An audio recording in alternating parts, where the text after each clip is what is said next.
Glory end the season with a bang thanks to a Seb Despotovsky wonder strike. Clubs jostle for position ahead of the A-League finals, and we give our final grades on an up and down season here in the West. Welcome to the Far Post Perth on a special Monday public holiday edition, the final episode for the 2025-2026 season. All powered by, of course, ID Athletic. Download the latest football catalogue, idathletic.com, and Trio Homes if you're looking to build, redesign or renovate, triohomes.com.au. Going round this round table edition to cap off a big season. Next door to me is Neil Sherwin. Welcome back. We made it. Yes, we got to the finishing line. Another It's like the London Marathon on the weekend. Yeah, just crawling across the line. We were at the game on Saturday. Was it Saturday? Yeah, reminiscing about things that had happened during the season.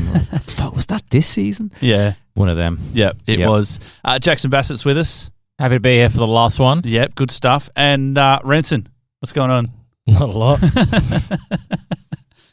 Just got to get the digs in with Renton when I can. No, how did Leeds go, Blayne? Hey? How did Leeds go? Don't really want to talk about that, but anyway. That was going to be my good, but anyway. We can concentrate on the league and the results stuffed us across the league as well. So that's just Leeds being typical Leeds. We're not allowed good things.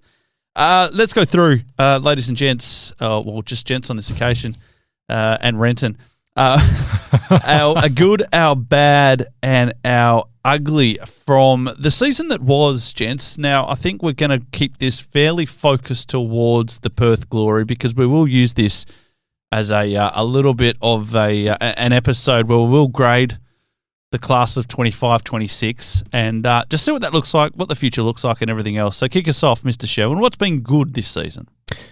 I enjoyed that little period where they won 3 games in a row and we had the greatest press conference in A-League history. Yep. I think I mentioned at the time, but I've been going to post-match press conferences for about 15 or 16 years, and usually they're awful. Like Saturday night, you don't get out of there till about 11 o'clock. It's a long night for very little return, but we dined out that night when Adam Griffiths went on his I Am a Lion whole story and subsequent memes and video footage afterwards. It felt like we were enjoying ourselves because we haven't had a good time for quite a long time, and as I said, going to these press conferences can be a drag when the team is losing every week. The manager doesn't want to be there, you don't particularly want to be there.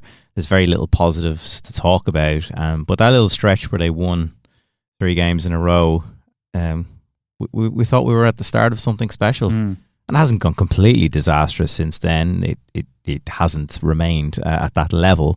But yeah, that was, I think Glory fans got a little bit of a reminder of what it's like to have fun, through both the wins and the talk around the club was was positive. There was a bit of a vibe. And then, of course, it gets extinguished pretty quickly. But I think, it was a reminder that things can be good, and it'd be nice to get back to that on a more regular basis. So I think that little period, because we just come out of the shit show that was Sack and Zdrilic right at the start of the season, where are we going from here? And we got a little bump in the short term. And it was a reminder about how important it is to have characters around the club as well, because it did receive some cut through from non-football media as well, these press conferences. Yep. It reminded me of the old Bernd Stanger days, if you like, because he was a lot like that as well. He was a very, very jovial character and everything else like that. So, as I said, it's a bit of a reminder to get not only the competence in the club and that kind of side of things, but also the characters and the people and telling the stories behind those people as well. Jaxon, keep us going. I've gone player specific, and although he missed the back half of the season, when he was on the pitch, he was the most enjoyable to watch, and that was Tom Lawrence. I'm just going to read out some names of past visa signings who've played up front for the Glory. Ben Azabel, Christian Caicedo, Hiroaki Aoyama, Adrian Sardinero, Daniel Sturridge. That's sort of the caliber that we've had in the last 5 or so years. You could probably add another 10 to that. Oh, yeah. There's probably a whole lot more. Guillaume Fernandez. Yeah, I was thinking, yeah. But when Tom Lawrence was on the pitch, he was an absolute genius and amazing to watch. Ended up sharing the golden boot this season. despite missing a lot of games in the back half, he still created the most chances and the most big chances. And just watching him, the eye test, it was pretty obvious that he's a class above in this league. And I think keeping him for next season, getting fitness is, of course, the most important thing because the best ability is availability, and we haven't had that. But it was a risk when you sign players like this. There is a chance. There is something that's going to be wrong with them or something that's not quite right. But when he was fit, he was amazing. Yeah. So I think he's someone that, if the Glory are going to go up to the next level, he's a player that can take us there. And I think he should be someone that we should be looking to keep, because finding someone of that quality is very difficult. So now that we've got him, I think we need to keep him. We'll go through who we think should stay, who we know is not staying, and everything else like that a little bit later on. Renton, keep us rolling, mate. What's been good?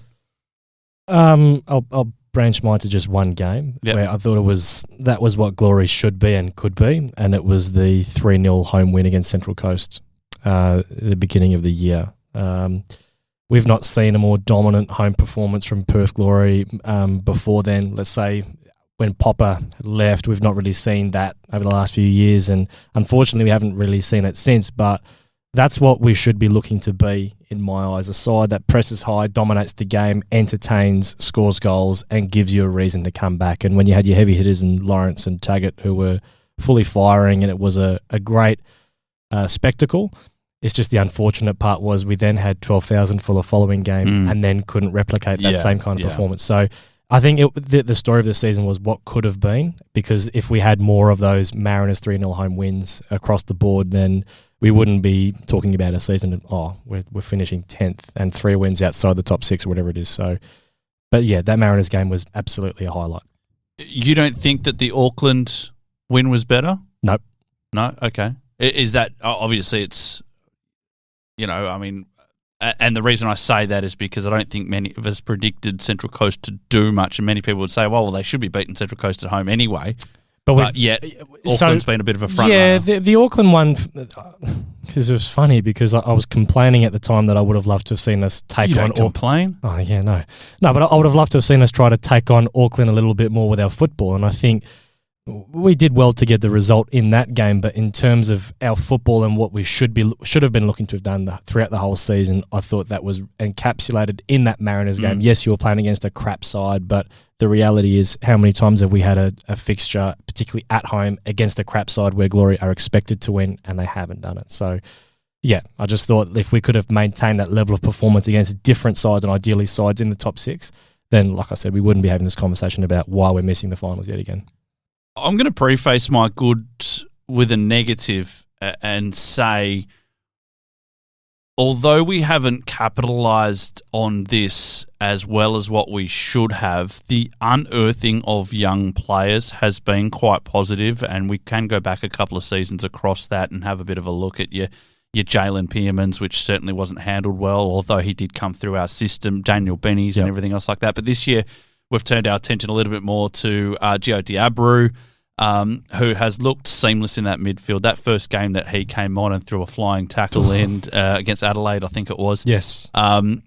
He wanted to be there. It was just outstanding to see a young man that was just hungry to know his potential and automatically live up to that potential.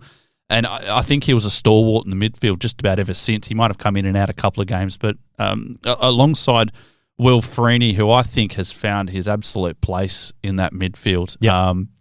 He was played out wide last season. In addition to finding some gems, albeit a little bit fortunately by the way that we got kind of Shabel Shamoun, I think he's probably been one of the best fullbacks in the league this year. Certainly, he's been one of our best players at Perth, and I think the way that he's come across and conducted himself after getting a little bit fortunate picking up a new contract after the demise of Western United. I think that's probably been my positive, is just those young players coming through, and it's imperative that we do learn some lessons about how we have handled young players previously, and we do ensure that if these players are to go on to bigger and better things, then the club gets its full return for those players. I'll ask you in a devil's advocate sort of way, though, that some of them were by accident rather than design. Oh, no, absolutely. We've got a bit fortunate. Yep. All of that. But do you feel that once finals was gone, that they probably should or possibly could have given more opportunities to younger players that, I think at the back four, for example, remained consistent? We didn't see much of Labib this year. No. Ojeka has obviously been loaned out. There is young players that have been in and around the subs bench and maybe getting 10, 15 minutes here or there. As much as, yes, they've given some players chances, do you think that once finals went, those last 3 or 4 games, I'll say no, because I think Griffiths was playing for his job, so he's going to put out the strongest team he thinks possible because he wants to win games. Yeah, that's fair. But do you think that they should have possibly given the likes of those guys more of an opportunity? I mean, how many minutes did Labib get the other night? Yeah, not many. And that's been the standard for quite a while. Yeah, so. and that does concern me. And I had this conversation around the game on the weekend, and I always find it a little bit bizarre when you get players like that are held in such high regard. And I remember hearing comments from people like Alan Stajic, who said Labib's one of the best defenders in the league, but yet he struggles constantly to break into this Perth Glory side. He's been a fixture in international youth football for a long time in the Australian setup, still struggling to get into this side. So I certainly agree that from the outside looking in, it certainly seems like either Adam Griffiths has his favourite centre-half pairing and is just going for the tried and tested Scott Wooten and Brian Kaltak, but I would have liked to have seen a lot more of Labib, and we'll get into that a little bit more as we talk about ins and outs, but I can't see Labib hanging around. He needs to go and play minutes, and he's simply not getting them. Keep us going with your bad.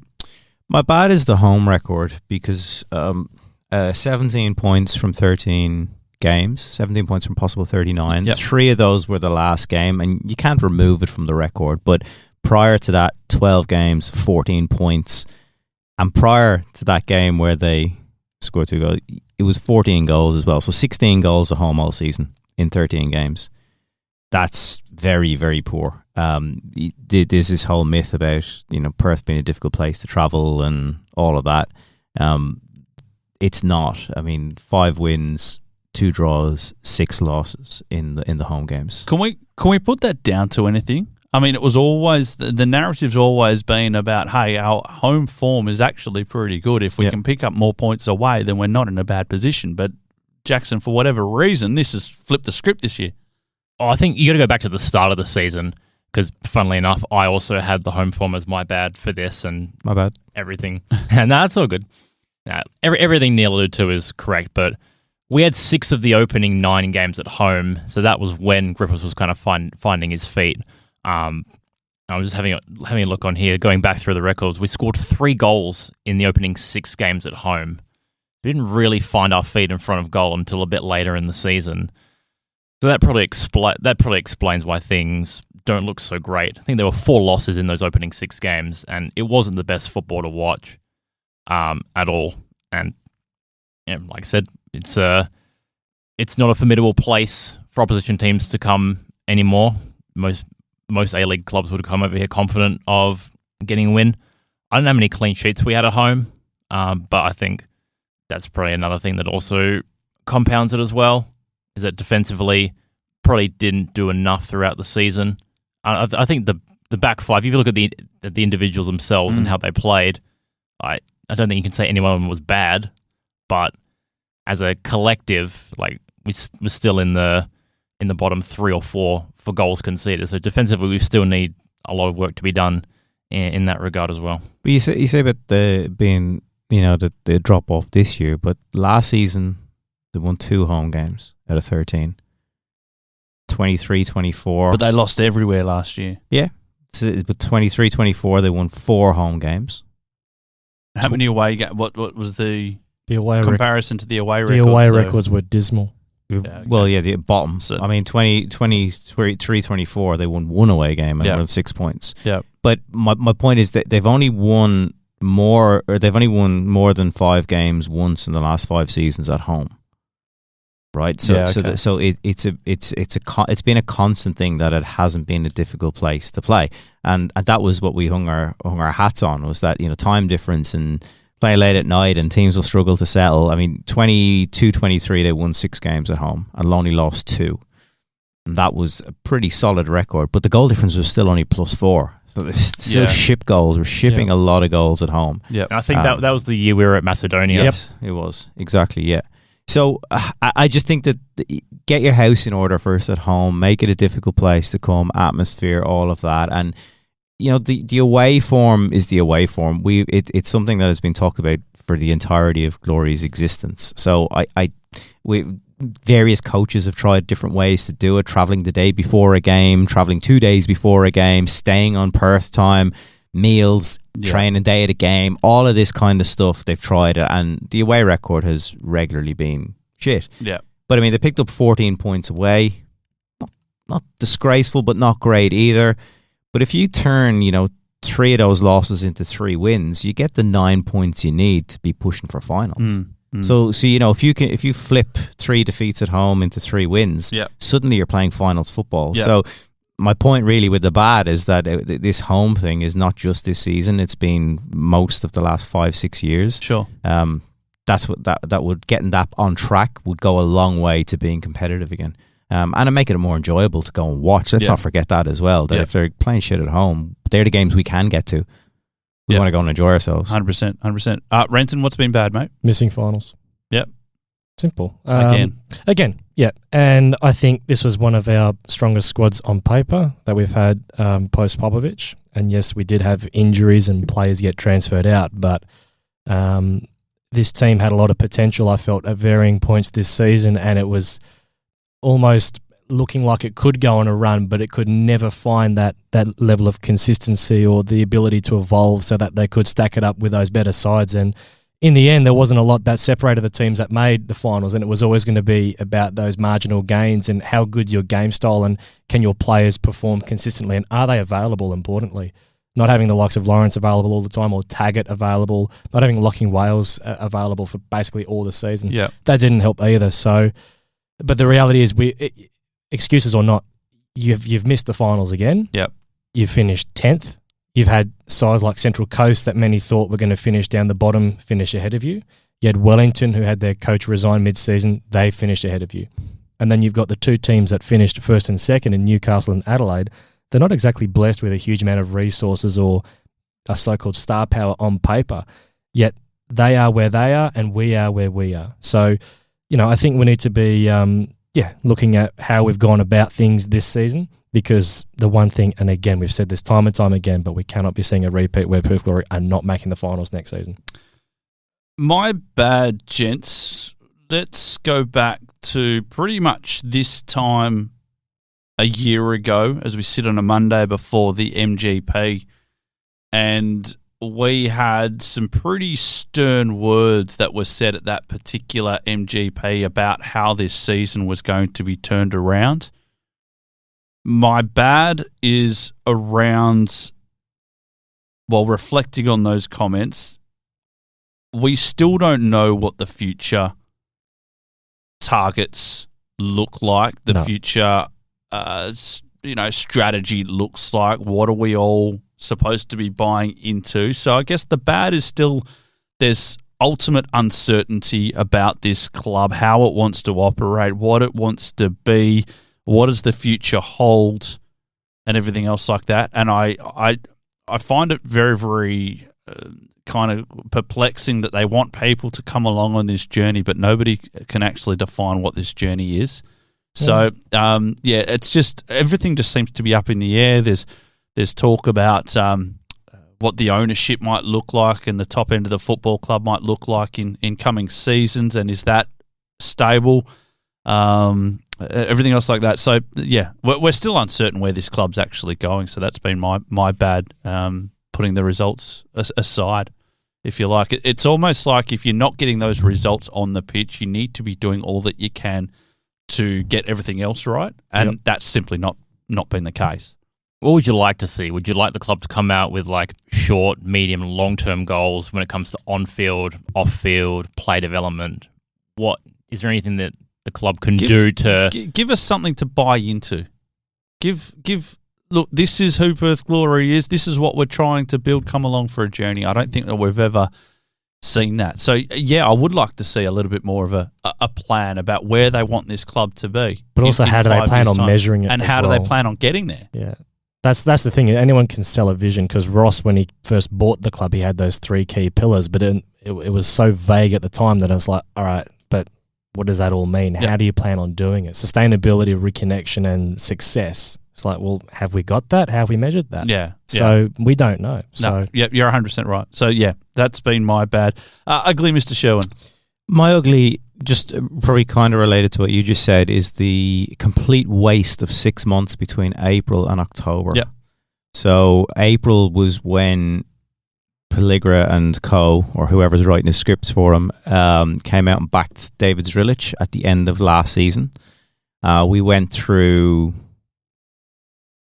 pre-season, signings, recruitment, getting pumped 9-0 by AC Milan, and everything else to then go 2 games into the season and for him to get sacked. Now, was it the right decision to get rid of him?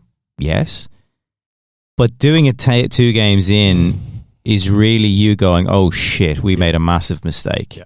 Because if you really backed him, you give the guy more than 2 games, right? So if they, and this is where I had a small ounce of sympathy for Zdrilic, that if as far as he was aware, he was being supported and backed in by the board, he should not have been sacked after 2 games, right? He should have been given 5, 6, up till Christmas, whatever it may be, because he was their guy. And they reiterated that in April, that he was our guy. We brought him in.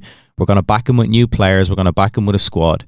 It turned out to be so disastrous that they had to cut it after 2 games. But what were they seeing between April and before the first 2 games that made them still think that Zdrilic was the guy, right? Everything that had gone behind closed doors, pre-season training, vibes around players, signings, all of that.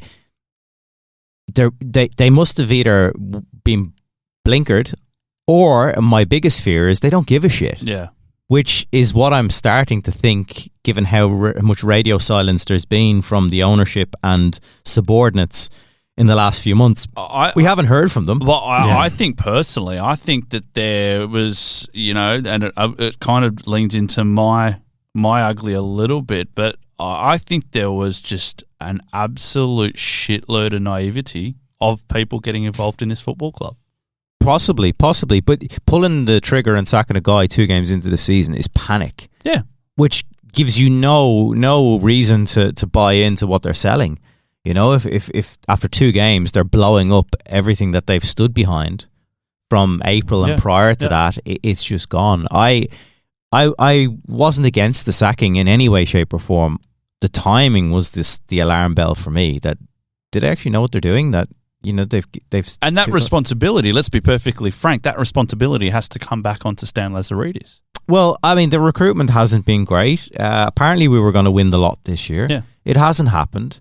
And I'm not calling for people's heads as such, but you have a job to do, and if you don't do it well, it's move on to the next guy, and the next one will come in and see if they can do a better job. I think it's going to be a big few weeks for Stan and associates, because from what we've been told, players are re-signing and will be announced in a couple of weeks who's staying. Yep. Who's making those calls? Is it to keep them? Is it Stan? If it's Stan, does that mean he's staying? But if he's going, then why are we re-signing players that a new football department guy might come in July and go, I don't want any of these guys. You've just signed them on 3 years or 2-year contracts. What are we doing here? And then we go back to working with someone else's squad, which is, again, we'll talk about Griffiths, but again is one of the points around him. So I think, the mismanagement from April till October really made me question this ownership group. Jaxon, keep us rolling. Well, I had the exact same thing. Yep. Yeah, well, there you go. We didn't share notes on the way down. I mean, it's pretty obvious what's been bad, and that was probably the worst thing. I think, what hope does that give a fan base 2 games into the season when the coach is gone? And like I said, it's like it was just 6 months wasted after 2 weeks, and one and a half bad performances, because the first half against Wellington in the first game was okay, but then the second half was diabolical, and then that whole game against Melbourne City was crap. But yeah, that's pretty much it. For me, to be honest. I haven't really got much to add on that. I was listening to the press conference that Anthony Radic did after Zdrilic got sacked. Yep. And it's just more mixed messaging, because the talk at the time was we want someone we want to get a more experienced head coach and well-credentialed head coach, worldwide search, all of this stuff. And they had names in mind, but of course, with the club given the way it's been, like naturally. But it's something that the club has often struggled with, is that messaging. Yes. Yeah. It'd be almost worthy of employing a PR person to be able to tell some of these people, hey, learn when to come out with this and learn when to shut the fuck up. Do you know what I mean? Yeah. But they probably do want to get someone who's well credentialed, and then that person comes back and says how much they want to do it, and they go, "Oh, fuck it, we're just going to appoint you." But don't go out there and say you want someone who's well credentialed. Just go out there and say that you're looking at alternatives. Like, that's as simple as the messaging needs to be. Yeah. Just be honest. Because then if we hadn't had those 3 consecutive wins under Griff, then what was the plan after that? Were they going to keep him? Were they going to get someone else in? Hope and pray. Luckily for Griff, it worked out, and I'm sure we'll get on to the conversation about him and whether he stays or not. But I think he should stay. But yeah, that whole preseason period where we didn't win a game at all and weren't competitive, and then the decision to backtrack after putting your faith in that manager and then letting him go almost immediately. Yeah, and it's an obvious sign that they made a bad call, and that I think it was pretty obvious from that point on that it wasn't going to be an amazing season. I'm surprised we managed to actually get as many points as we did, because after that period in late October, you'd thinking, Jesus, like we're destined for another spoon here. Yeah, Renton, round us out, mate. It's interesting. It's only because as part of being on the FRG, we were told on that Tuesday via Stan and Anthony that David had been sacked. And that in itself was revealing, because it was like, shit, this, like, for them to have made a call like that early, it's like, that's a big call. We probably would have expected them to have gone, it's just a bumpy start, we're wanting to see it out, but no, we're sacking him. And the thing was, well, do you have a plan? And there were several times at points over the next few games, and I was having chats with those people, and I was going, where are we at? Are we having any progress? And it's like, we're still going. And I think we got bailed out by Griff, to be honest. And once that limelight flickered eventually after that initial interim bounce, I think it was just sort of trying to survive our way through the season and just sort of see what we can do, because I still don't think we have a plan.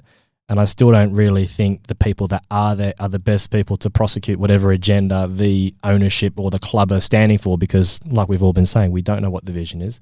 We don't know what the markers are. Yep. Like, what was the objective for Griff once he got the permanent role? What did he need to do to get the job? If it was finals, yet he's going to be given the job because he's simply there and he won the last few games. And why are we shifting the goalpost? Yeah. So I think that lack of clarity from the club has just caused more ambiguity in terms of what direction we're going in and how we're going to do it. I think that's the big thing. How are we going to do it? You might say something, but how are you going to do it? I don't think we've done well enough at all with our messaging or actual process.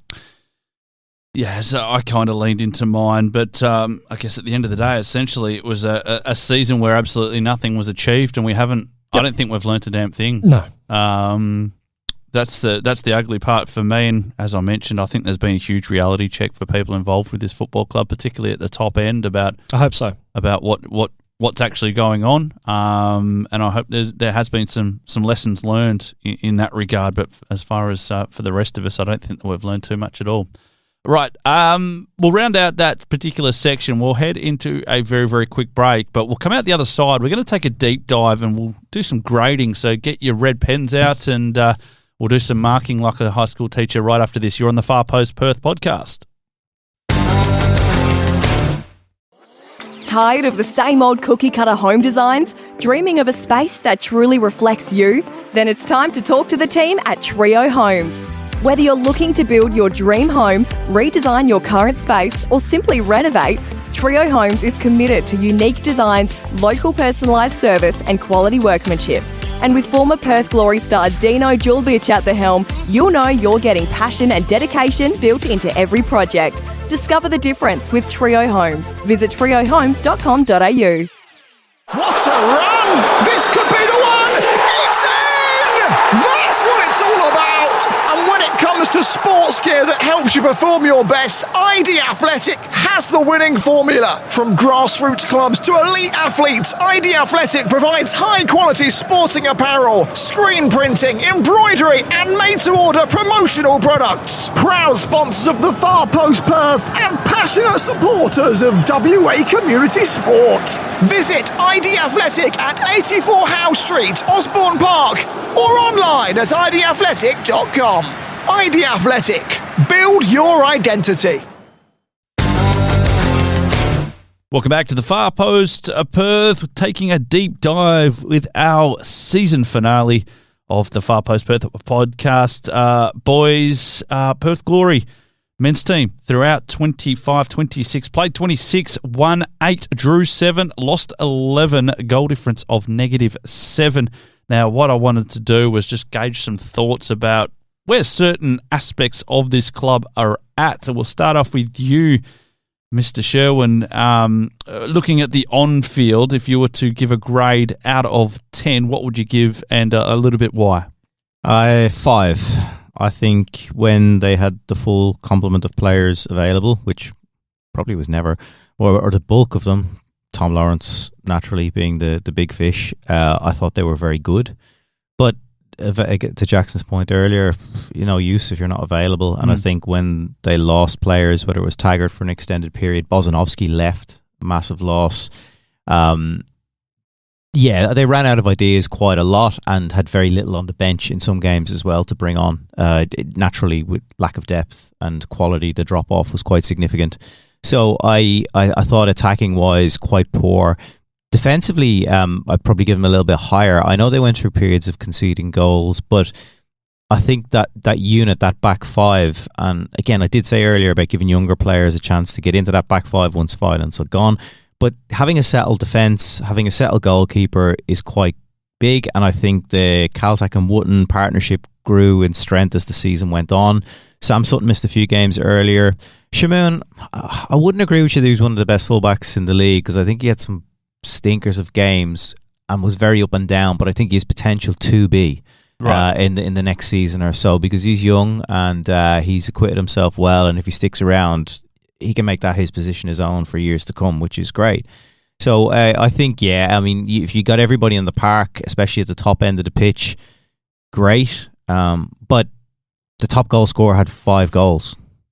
That's shit. Yeah. You need a striker who's scoring 12 to 14 in the league, ideally. I know that generally the league struggles to get people into double figures these days, now that McLaren, Barisha, Taggart, all these guys are gone.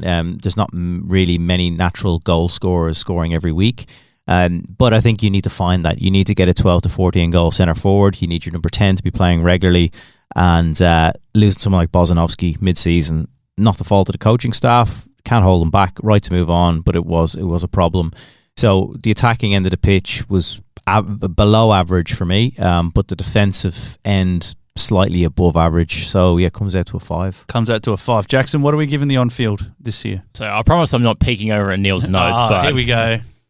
I think that's the fairest number I can give. I think there were periods, like early in the season was definitely 2 or 3 with a lot of those home losses, and then that away stretch in March where we went like two or so months without a win, there was some really dire football in there. But then you also had some periods like the 3 consecutive wins, and even the back half of the season, even when the stakes weren't there was some better football played. So I think it's kind of the perfect mid-ground, to be honest, because I can't give it any more than a 6. Yeah. And I don't think it was that bad. I can give it a 4 or below. There's been improvements on last season. I think we actually had this conversation with Tommy Dolan at one of the NPL games, is that when you look at the individuals, a lot of the individuals you'd say have been pretty decent, but for some reason the collective just hasn't quite been there yet. So yeah, I think middle of the road is a fine place to put it for what we've seen. But I think next season we definitely need to be aiming a lot higher, because I think the top 4 teams were the highest scoring. And I know last year I bagged on about defense being pretty important, but I think we've seen this year there's been less goals than normal, and like the best teams are the one who can put the ball in the back of the net. So I think that's the area that we need to focus on. Renton, where are you with the grading for on-field this year? 4.5.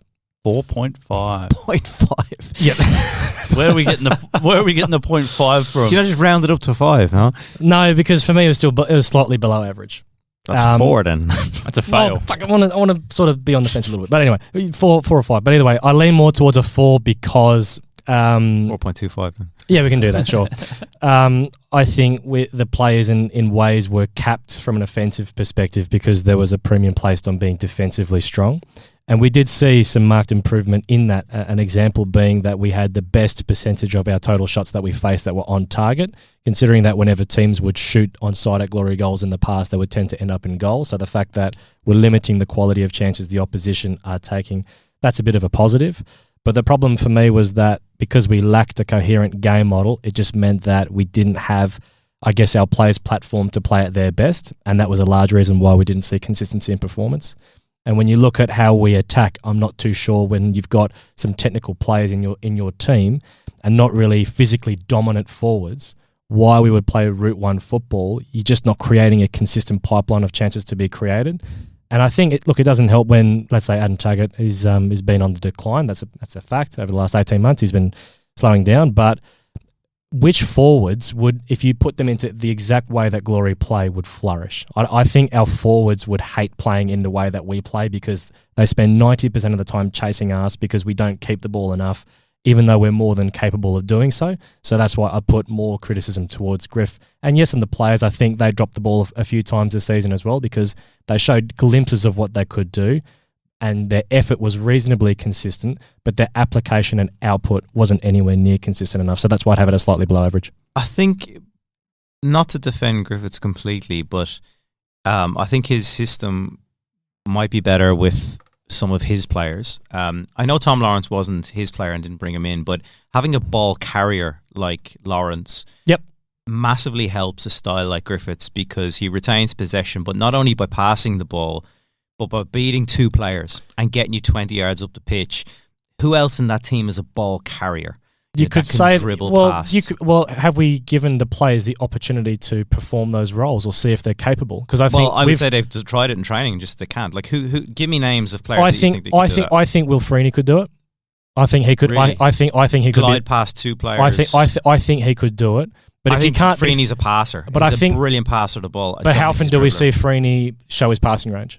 Quite regularly. He's the one. Do we see it enough though for what he could Again, be? I think it's to do with the players that are there that he's been handed. So I'm benefit the doubt in the sense of I'd like to see a style with players he brings in. I still think with the style that we have and the behaviours and the habits of what he's wanting the players to do are suboptimal for what they could be. Look, he admitted himself. He admitted himself that he was a little bit too rigid at times with what he thought he wanted to do. Yep. And he's got to grow in that as well. I mean, I asked him after the game on Saturday, what have you learned about yourself? Yes. Right, which I think is important for a coach to reflect, and it gives him an opportunity to do it publicly, right? Which the fans all want to hear. Someone being a bit raw, being a bit self-reflective, it's good. And he didn't dismiss the question. No.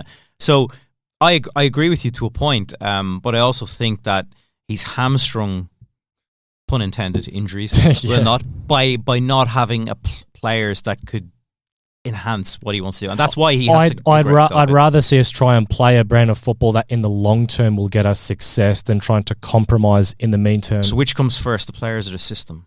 I'd rather see the system. So that's a system. No, but if a system that where we're trying to embed in, but that might mean that we sacrifice with results because in the long term we'd have the confidence that it will give us the results. So if you were Griffiths, right, and you knew that, say you knew you were going to be around next season, would you blow up your philosophy with a group of frauds that you don't want I wouldn't say the frauds. Or, well, I mean, in his mind, they're not his players, right? A lot of them but he's trusted them enough to keep the team relatively consistent because he's found the ones he trusts. Right. He's found a handful that he trusts, and that's why he named the last 3 games were unchanged. Yes, that's true. So he found players that he could trust. And what were the results in the last 3 games? They're dead rubber games for me. I think that's a little bit harsh. It's harsh, but I think we had opportunities when we had our players available to prove that we could take that next step. Talking about harsh, boys, I've gone lower. I've gone 4.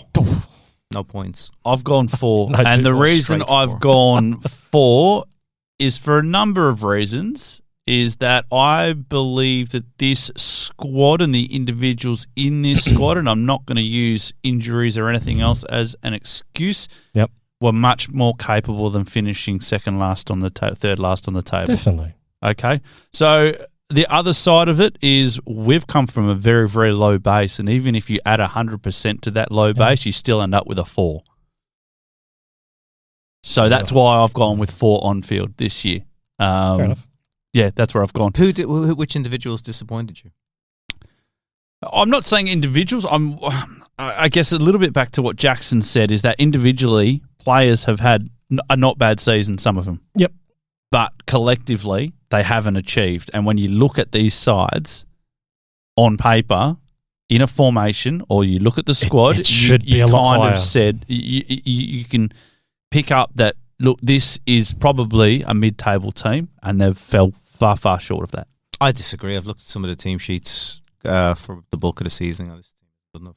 Okay. That's why I'm leaning slightly on Griffith's side. Yeah, because I don't think the team was that good.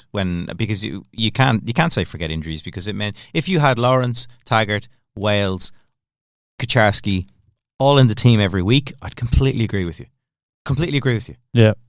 But the drop off to the next level to me was too significant for me to have any confidence in. Yeah, no, but this is another side of it too, is that we also had the biggest squad in the league.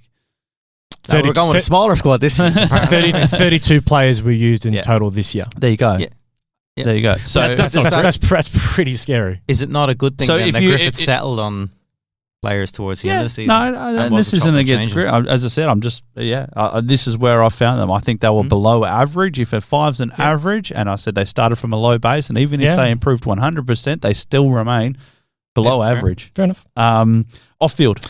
Off-field is a tough one, because I feel that the people lower down off-field have done a great job, because Gareth, unbelievable media manager, Robbie, great on the socials. I have to say, it actually plays my team now. But they're copping shit every week because of results and because of everything else that goes on at the club. Garrett's favourite, the League Club. Meme coming in. But I think those people have done a great job in a tough situation for years, you know, for not just this season. And I would separate them out and give them a good rating. The rest, though, if I was to go above that level, I would say a 2 or a 3.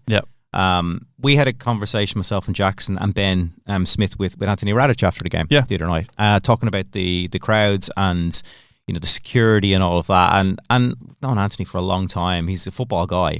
And he was just talking about how frustrating it was that they have him continuing to have problems with security. He's gone into bat on situations like that, and really wants to get that sorted so that it is a friendly environment for kids to go along and support the team and, you know, be part of it. And I'm not excusing some of the bad behaviours we've seen, because we're not innocent by any stretch, but there is that stigma around football fans and hooliganism and all of that he's extremely frustrated on him and is working hard with the respective Venues West and MPB security and whoever it may be. So Anthony's done a solid job in that regard.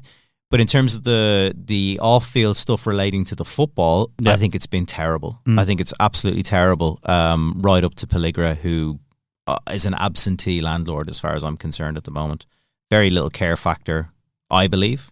If it's different, will show us. You know, you don't have to turn up to the games. You're busy, whatever. You got your businesses in Catania and everything else, but have a presence of some sort. You know, make it look like you are Perth Glory. This is your club.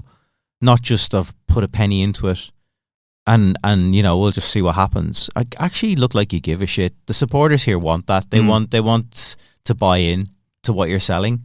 But to your point earlier, we've no idea what that is. And I think it's a massive off-season in that regard. I couldn't even tell you the board structure. No. Because even the ones that are on the ground, we don't hear from them. No. Yeah, don't hear anything from them. No. I will be interested to see who gives their speech at the MGP for those that are there, like who gives a wrap up at the end of the season, what that sounds like, and then heading into the off season, I assume it'll be radio silence up until about July. And then what are we looking like? Is the football department blown up and changed? And well, my understanding is that everyone's already on holidays. Saturday was there. Everyone's going on holidays. I don't know if that's for backroom as well, but definitely players. So there's no kind of week and exit interviews or anything else like that. Some of the players will be going. We know that. Yeah. We can talk about that very shortly. But in terms of the off-field stuff, I think... so give it a grade. I said 3. 3, sorry. Yep. But with a caveat of the people that are on the front line of that have done a really good job in a bad situation. Jaxon, very quickly, what are we giving the off-field? Yeah, the board and Pelligra 2, just because we have not heard anything from them. Or we haven't even seen Pelligra at all this season. Maybe once at the very beginning, but that's it. I disagree with Neil slightly about the recruitment because I think quite a few of the signings that were made have been decent, whether it be through a bit of luck or purposely. The whole back five, Bozanovsky was a good pickup. Lawrence, obviously, being one of the standouts. So in that aspect, I would say I would rate it a little bit higher. So I'll give it a little bit of credit for Stan for getting some of those right, and hopefully these are players that stay. Yep. I know we get a lot of turnover, but some of these guys they're good enough to remain and be a part of a final squad. So I think that is going to be something that's very important, is that the bulk of the guys that you want starting, they need to be retained and not let go to another club. But yeah, just generally for off field, for the higher ups and for the owner, not good at all. Yep. Keep going, Renton. I'll just concur with Neil and Jaxon. I think both summed it up really well. When you look at the Pelligra and the board, I mean, I've been criticising Pelligra since day dot, but it's because we don't see and hear enough from him. Yep. He'd be more than happy to be seen. Obviously, he's got his business ventures with Catania, but he'd be more than happy. But we don't hear from anyone from the board. No, and that's do you know what I mean? That's the issue. It's like, if you're not going to be here, then who's going to take your place? Who's stepping into that? Is it Bontempo? Yeah. Is it Grella? Is it Stan? Is it Rado? Who is it? Yeah. So Yeah. we don't know, and I think they've just, for the standards that were set, the expectations for this season, they failed. But then also, as Neil mentioned, the fact that there are some really good people that are at the club, particularly Gareth. Yep. The work that he does and some of the shit that he has to cop unfairly. So there's definitely it's a nuanced situation, but yeah. I'm very similar to you guys. I think we've got a fair agreements in that. I've given a 4 for off-field, but once again, with the caveat that there's some really good people holding the club together at the moment. Not necessarily at that top end. Progress. Where are we at with progress and where the club has progressed, has come from? I mean, I suggested that there's been maybe 100% progress, but it's a super low kind of base. Where are you at with... Avoided a third successive spoon. Yeah. Didn't finish last. Is it progress? Haven't achieved anything, but... Didn't finish last is all I've really got. Yeah. Like that's the best I can say. Didn't finish last. Yeah. That if that's your benchmark or that's what you're saying is I'm not saying it's successful. If you're saying that's an acceptable season, then we need higher standards. Absolutely. Third last, second last, 7th. Not a good season. No. We spoke to Michael Valkanis after the game on Saturday, and he said, "You don't make finals. It's a bad season. It's just not a good season. There's no way to sugarcoat it. If you're not in the top 6, you're last." Yeah. Yeah. And I think So in progress, I would say a 2. Yep. Because Jaxon fairly said that they did bring in some good players. Some players have played well. Hopefully there's some continuity with some of those players for next year. Yep. And we did win more games. Yeah. That's all I've got.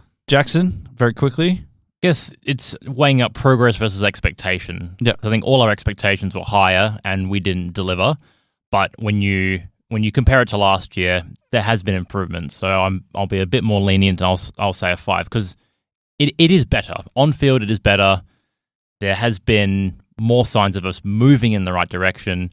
I think there's a separate argument about how quickly we're going up and whether we can keep going up and into the finals. But yeah, as far as progress, there has been progress, but it's still not enough.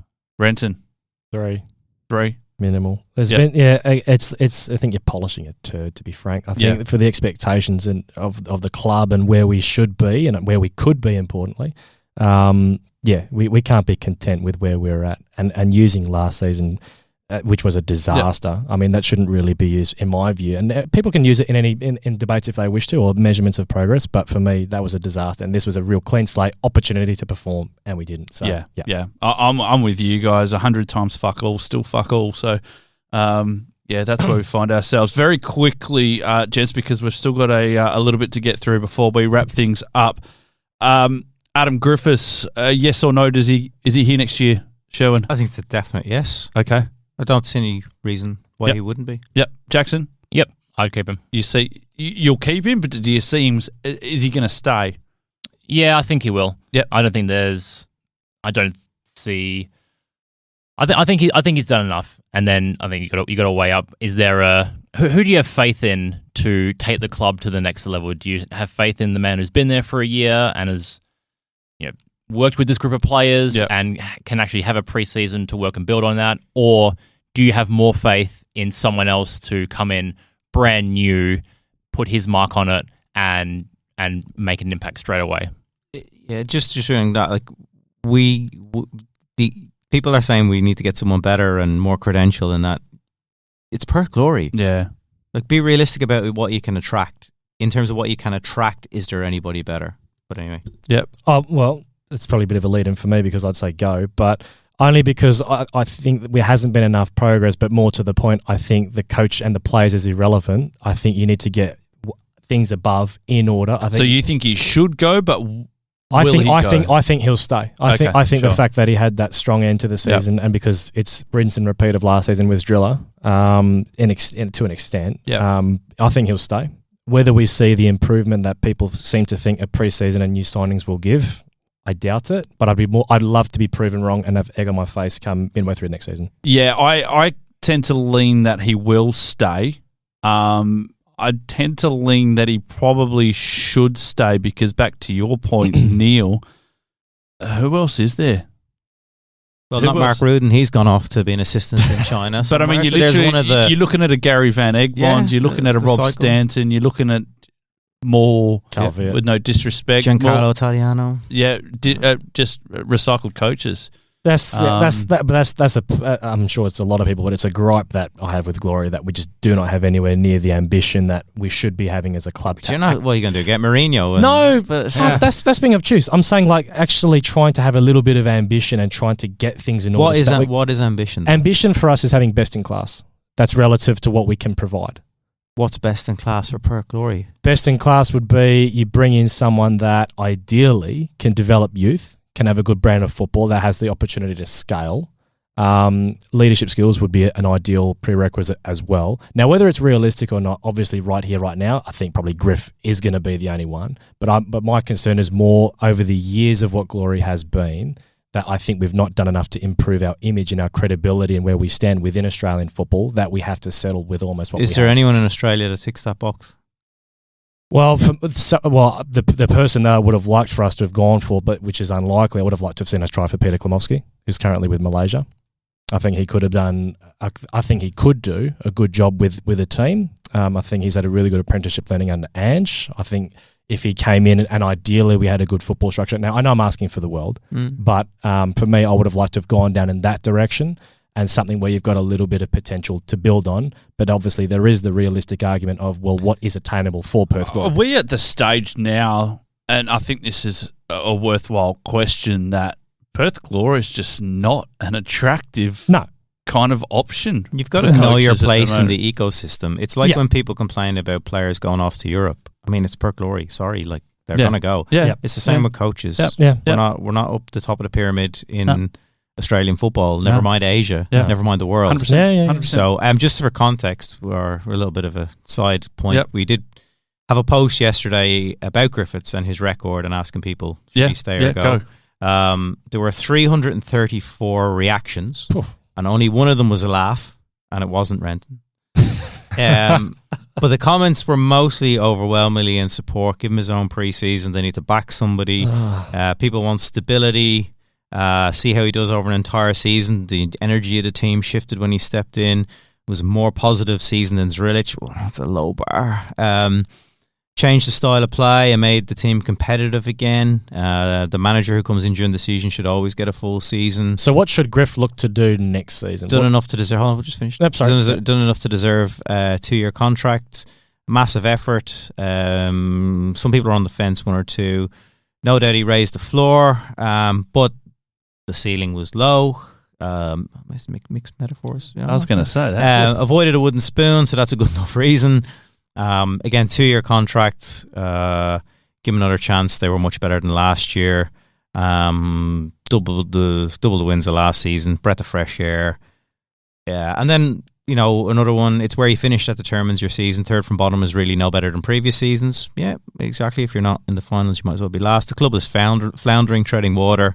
This is James's burner. Away from where it used to be. Change has to happen, otherwise more of the same. And then absolutely not. Time to raise the bar and find an experienced manager who has broader vision and actually values and nurtures the experience of older players right under his nose. So not by all means supportive, but definitely majority. Losses and injuries were a problem. Some people pining for something like Popovic, but I think the days of getting someone like that big are gone until we actually become slightly good again. Yeah. And so I think if Griffiths did get it, you wouldn't see pitchforks and burning of effigies outside of. But what would we like to? What would we like to see from Griff for next season? I think is a question that I think, because a lot of fans are in that camp of they'd like to see Griff give it another go, and I don't think they're wrong. It's just that I'm not convinced that we've seen enough evidence so far this season to suggest that we're going to suddenly see us get up the table. Which is completely fair. And my concern with Griffiths is when it comes to recruitment. Yeah. That he's not a big enough name to attract quality players. I see a lot coming in from New South Wales MPL and things like that. Yeah. Because he's openly said that he wants more technical players. Yep. So he wants, I guess, players of a higher IQ, the likes of your Lawrences and your Bozanovskis. So that idea in principle sounds appealing. It's just, well, within the current framework of how we play, how's it all going to work? Yeah. So. Boys, moving on, and look, Neil keeps a pretty close eye on the comings and goings, and if you head over to the Far Post Perth website, you can have a look at who's on contract, who's off contract, so on and so forth. So I thought that we'd just touch on who stays, who goes, and everything else like that, Neil. So, look, what have we got there in front of you? Nothing at the moment. Working off top of the head. But no, I think the core is going to stay, and that'll be contracted, no, pretty much. Yeah. They've all got a year or 2 left in them, and I think so names, apart from Risdon, who have you got there? Risdon obviously gone, right? Yeah. So you've got Risdon gone. Sutton, we know, signed the 3-year contract. Yep. Which was great, I think, yep. because absolutely, I think he's Birigidi didn't work out. No. Cook, I think, needs to go and play football. Yep. I think that sets. He's a young, good range age for a goalkeeper. Caltech and Shamoon, where are they at? Yeah, Shamoon's 27, contract till 27. Caltech 27 as well. Yeah, Wootton till 27, Labib till 27, Sutton till 28. So you've got 5-ish there out of contract. That would, as I said earlier, I think Labib finds somewhere to go. Well, your back 5 that became the consistent back 5 all year are all contracted until at least the end of next season. Okay, right. So they're all still sticking around. Yep. So they'll be there. Yep. If you move further forward, Brandon O'Neill out of contract, Tevere, Pennington, Wales. I think Wales goes. Yeah, same here. Pennington's an interesting one, as I mentioned. He's expecting his second child. There isn't much family here from his side, and it doesn't surprise me if we get if he and the family decides that they want to go back to Italy, so they've got that family support. That's where I think that's at. You'd want to ideally keep both Pennington and Trevor. Freeney's an interesting one, being from Western Sydney. Well, he's got another year. Has he? He's Yes. got one more year. I thought he was out. No. Off. He's got one more year. Okay. We mentioned that last week. Yeah. Right. Yep. Okay. All right. So that's a little bit more positive because I think that he'd be an easy one to swoop for the Wanderers. Diabru, Contracted. I think he goes to Europe. I think he'll be gone. I don't he goes see to any Europe. way that they retain him. He's too good. No, I think he goes to Europe. Who else have you got in there? Too You've good. got- Tevere, I don't. I think he goes. I think they'll extend him cheap. Really? Yeah, I think he's cheap, and he's shown bits and pieces. No, I He's don't. 24 years There's of enough. age. think he I does. think there's enough there. Creative player. I mean, like, because what if Lawrence? No, you re-sign I him? think you've got to go bigger. Yeah, but can we attract someone bigger? On, I don't think he's signed as a starter. I think he's a squad player with his age Yeah. profile. There's not a lot of players in the squad in that 24 to 27. So bracket, my especially if you lose Pennington. my Yeah. mail says that Tom Lawrence isn't here next year. yeah, I don't think he'll be here. Yeah, well, that makes things a little bit interesting. Yeah. But signing a Tom Lawrence and having Tevere as next in line, You've got to go and Don't do mind it. some. You've got to go and do some recruiting. You need to bust your balls to try and find yourself a Diego Castro style gem. Yep. You've got to get out there. Yeah, I'm not saying as good as Diego Castro, I know, but you've got to go and I- chase someone like that. Because I You've got to have the ambition. Because I recall having a conversation with Stan about it, and some of the names that he was throwing out, and I was like, well, he clearly tried to find someone Yeah. in Europe. It's not an easy. So proposition all right, to so sell. so Perth Glory. why is it? That's it. Yeah. Why is it falling then? Do you know what I mean? Like you've got to. I know, They're either but they not signed selling Lawrence. it right. Yeah, well, true. they signed True, Lawrence as true. a great But we probably sign. had Wooden Yeah. we probably had Scotty Wooden that probably said, "Hey, Correct. come here." Yeah. So You need somebody's mate. Yep. Yeah. That's right. Yeah, yeah. No, you do. And we were talking about this the other night. Genuinely. You've got John Majorano at Real Sociedad. You've Yes. been getting him a call and saying, "Look, do you know of any players across the league that we can kind of hit up to get out here to Perth?" Like things like that. You've got to start using those relationships and those networks. definitely. But I agree with your point though, in that we need someone like a Castro or a Lawrence because You have to. You You can't. have to. If we do keep Taggart, let's say it can't just be up to him, and we need to be creating. I don't think far Taggart's more. here next year. Okay, so that's I don't either. That's an- But, and this is, I tie in with Brandon O'Neill, I would have thought that if they weren't and it was confirmed, they would There'd have be had a an announcement. send-off like Risdon got. Yeah. So maybe tags for one more year. Well, maybe it's still in negotiations. Well, they're both out of contract. So, but I think if maybe they're not retiring, maybe they're just moving No, on. I you know, wouldn't so- be surprised if Taggart goes and gets a it's bit of plan, yeah. a payday over in India or something like that. Yeah, I think Taggart will go. On the other side of things, I would not be surprised if someone like Jamie McLaren comes in. No, I think McLaren will be a shout to come in. Yep. Yeah. Yeah. Also out of contract, we mentioned Lawrence, Kolikovsky. Got to resign him. I think he stays.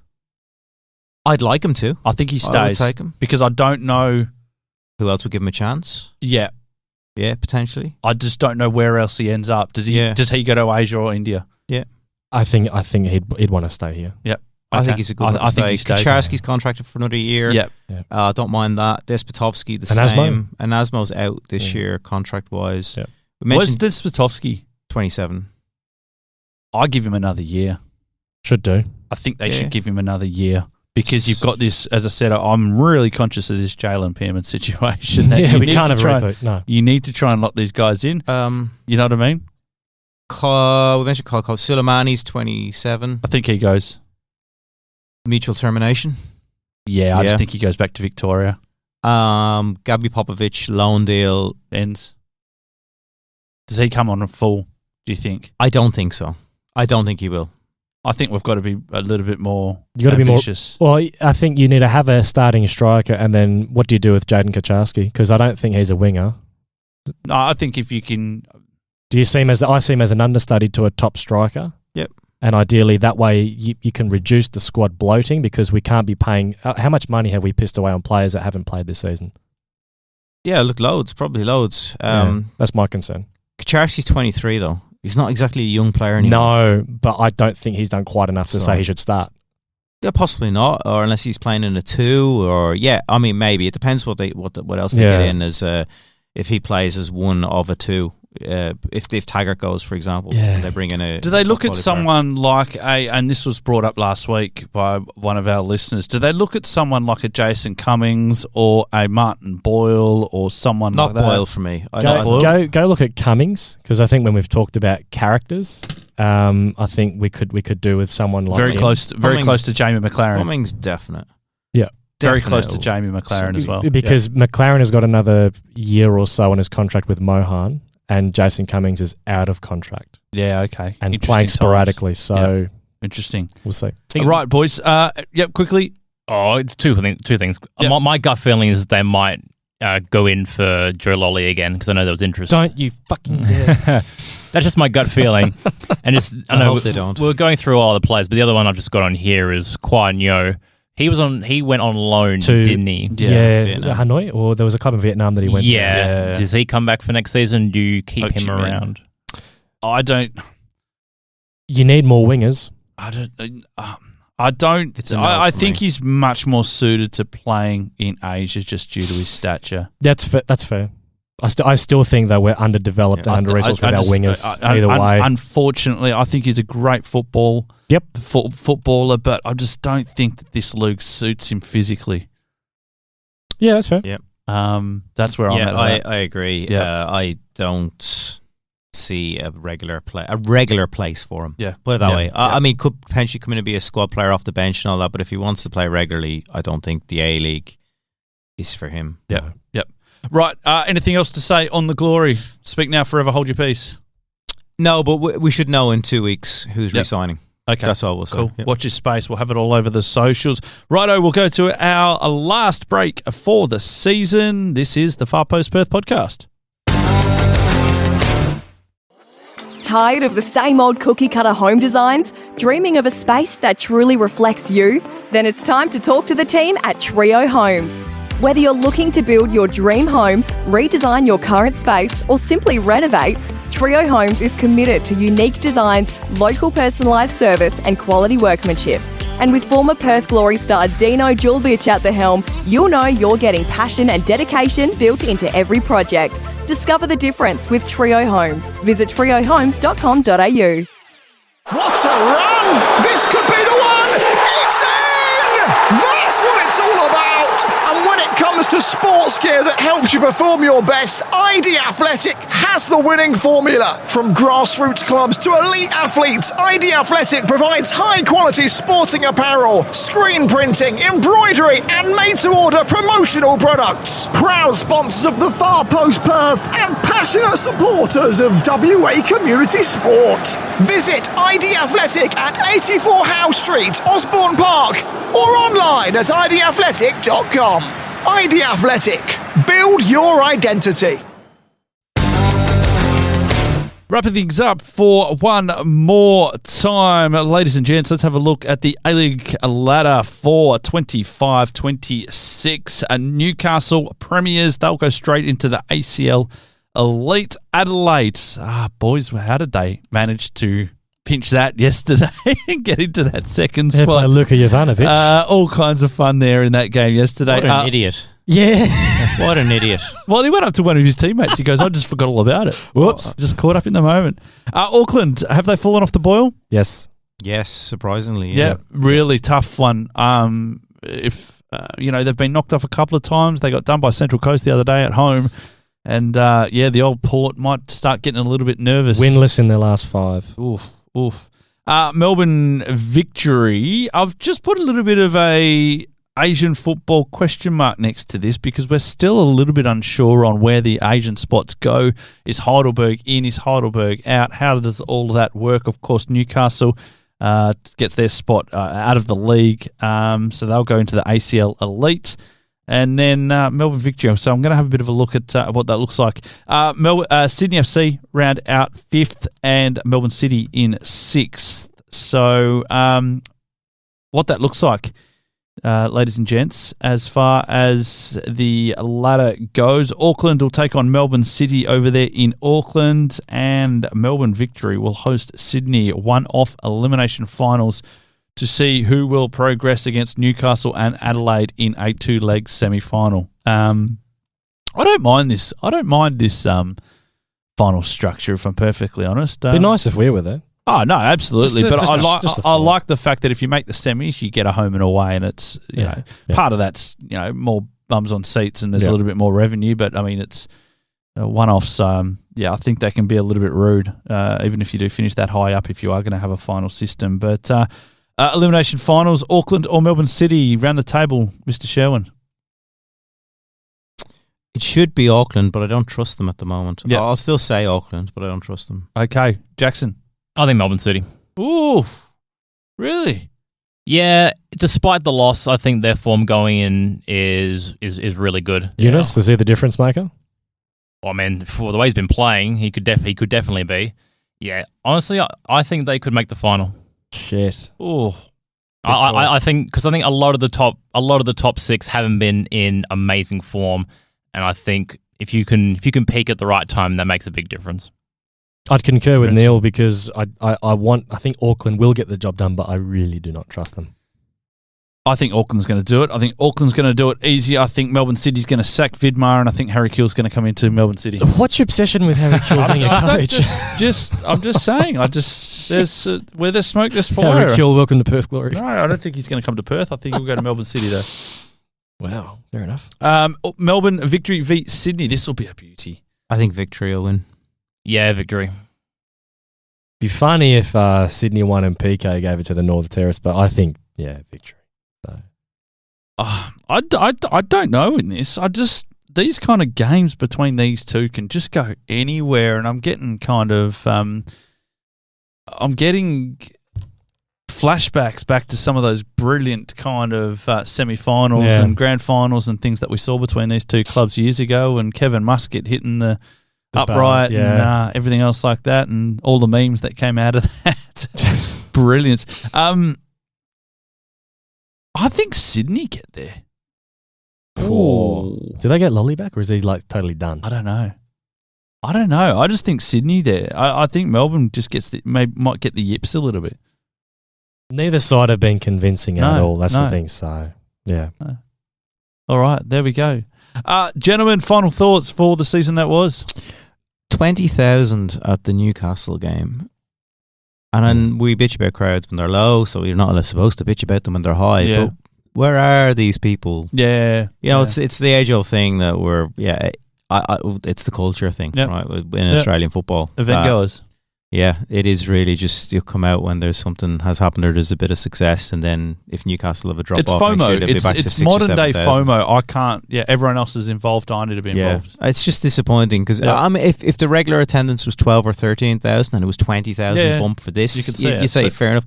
But this is like you're talking tripling normal attendance. Huge. Yeah, it's just sad in a way that there is so much interest in football at times, just not all the time. We play during summer when the weather's great. It's mad. We have it very good over here, and yet it's still not good enough for people to turn out regularly. But the Jets fully deserve that trophy, and it shows you that there's more than one way to skin a cat when it comes to winning a trophy.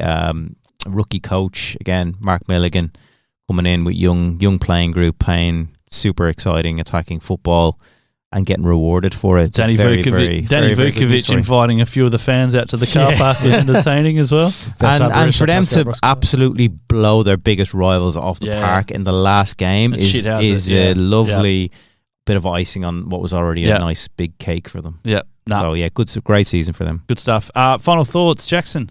Do we have a look back at pre-season predictions or nah? Mine were rubbish anyway. Yeah, who'd you have first? MacArthur. Yeah, Blayne and MacArthur. Neil and Donna had the Wanderers. Yeah. That's not great. That was turned upside down. It's turned upside down. I had Victory and James had Auckland. Although Neil and Donna had Auckland as champions, and then Blayne, myself and James all had Victory as champions. So that could all still come in. I reckon my top six wouldn't have been too bad outside of... Yeah, well, none of us had Adelaide. No one had Newcastle? Only me. Shit! Wow. But I had Adelaide down for the spoon, so I got that. I got that one terribly wrong. 4 of the top 6, so I got right. There you go. Okay, I'll take it. 66%. Yeah, I think most of us did pretty well with the top 6. Yeah. And then we all had Glory missing the finals. Yeah, I was going to say that. But Neil got him spot on for 10th. So 10th, brilliant. Yeah, jeez, got it. Renton, final thoughts. I'm just hoping that for next season we can just see more teams commit to play more attacking football. Yeah. I'd love to see sides just play like they've got nothing to lose, show what you can do on the ball, express yourselves and try and score some goals, because when we talk about crowds being inconsistent, if I was living in Newcastle, I'd want to go and watch Newcastle play because I know I'm going to watch some entertaining football. Yep. Yeah, they might leak in a few, but shit, they score just as many, or if not more. Yep. So that's the thing. We've had one of our lowest scoring seasons in some time this season. So I'm hoping for next season it can just be, let's just go to the football and watch plenty of goals fly in. Yeah, I'm just going to say enjoy the off-season, because I think it's going to be an off-season with a lot of on-field, lot of off-field kind of movement. I think the two new leaders at APL and Football Australia can make some waves and start to really get their feet under the desk. We've got a World Cup. We've got local football that's going nuts. So just enjoy it and, watch out for plenty of it. We will, we'll be having a few bits and bobs throughout the season and throughout the off-season, a bit of a look at the World Cup and everything else. But a big thank you to you, gentlemen. Big thank you to Donna Jaffray. And, of course, a big thank you to ID Athletic and Trio Homes, wonderful supporters of us here at the Far Post Perth. And we look forward to bringing you plenty more seasons. It's been great to have your company. Don't forget to tell everyone Spotify, Apple and YouTube Music. And, enjoy your football.